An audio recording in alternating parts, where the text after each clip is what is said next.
So here we are on the blog, and I do want to highlight some things that I think are really important here. This is very condensed. I encourage you to go read the blog. I'll link it below. It gives you a little bit more information and insight. And if you want to go even deeper into my thought process, you can head on over to Patreon, and my supporters get to see the entire brainstorming process, how I wrote this out in the Supernote, and how it went, and eventually became what you see here on the screen. But again, that's all extra things that you can do to really get in touch with this. Let's talk about the first part. So I put too much at once. And I think the biggest thing, and maybe I'm alone in this struggle. I don't think I am, but I feel that sometimes we want to plan out our entire day or our entire week or our entire month. And if you can do that, more power to you. And I think it's really important to understand where you are with that.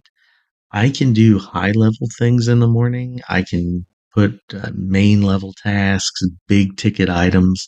I can get all of that down in the morning. What I have trouble with is sitting down and getting into the minutia because once I hit a certain amount of time, it becomes a poor return on investment for me. How much time am I making the list? How much time am I allocating the time? And that then reduces the amount of time I have to actually get things done. Now, again, this isn't everybody. I want to be really clear about that. But for me, that causes me some serious problems to be able to, really, I get caught up in that minutia. I get caught up in the small things. So that's one piece of it. The other is kind of a digital connection. And this has to do with more of the physical planners. And there are a lot of people out there that love to use the physical planner pieces. And there's nothing wrong with that. The Stephen Covey planner's been around for a long time. It keeps people organized. You can go to any office supply store and you'll find all kinds of tools that can help keep you organized. Those don't translate directly into the digital space. So you have to go to that paper product to be able to engage with them. And that can be a real problem. The Rocketbook is a very good middle ground where you can write things out by hand, you can put them into a planner, and then you go ahead and you upload that planner to a digital space, and then you are able to interact and engage with those written notes. Not quite to the level of what I need, but it's a good middle ground to get you there. And then you have the PDF planners. And the PDF planners, which are very good, My Daily Organizer by Voya and My Deep Guide, you've heard me talk about it a lot. If I was going to use a planner, it would be probably his or the one that Morning Coach JB Glossinger gives out on his website for free. They're both very good. Voya does charge for his, and I've actually paid for the version that I have for this year to test it out, try it out. Those come with a little bit of a kind of all or nothing approach to me. Everything's contained in one document. And if you've downloaded either of these, they're extremely large documents, very good hyperlinks. You can jump around to different dates. You can do all these different things, but all of your notes, all of your things are in those planners. So there's no dispersion. There's no creating a note on the fly and then being able to search for just that note. You have to go through the planner and kind of remember the day. Now, the Supernote does allow for some workarounds to where you can turn these into a template.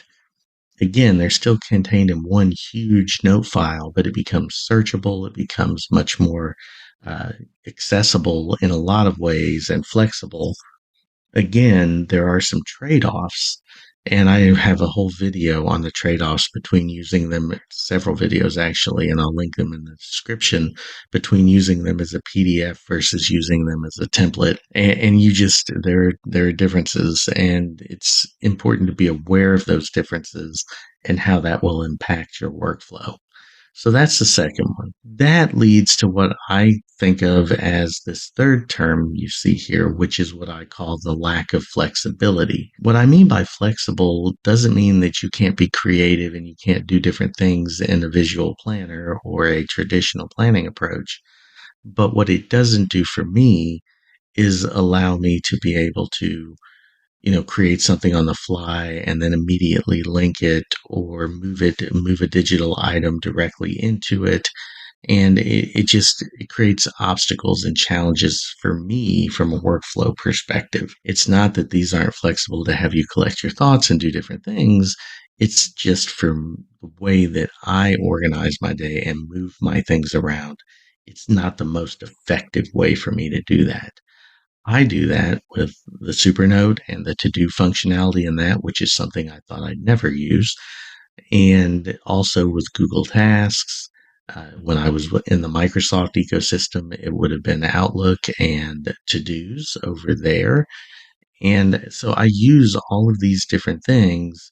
And then in another video, like I said, and maybe in the live stream coming up with Roderick from Rants About Tech, we'll look at this idea of, how Obsidian fits into all of this, because that adds yet another layer of connectivity around why I do and how I do what I do.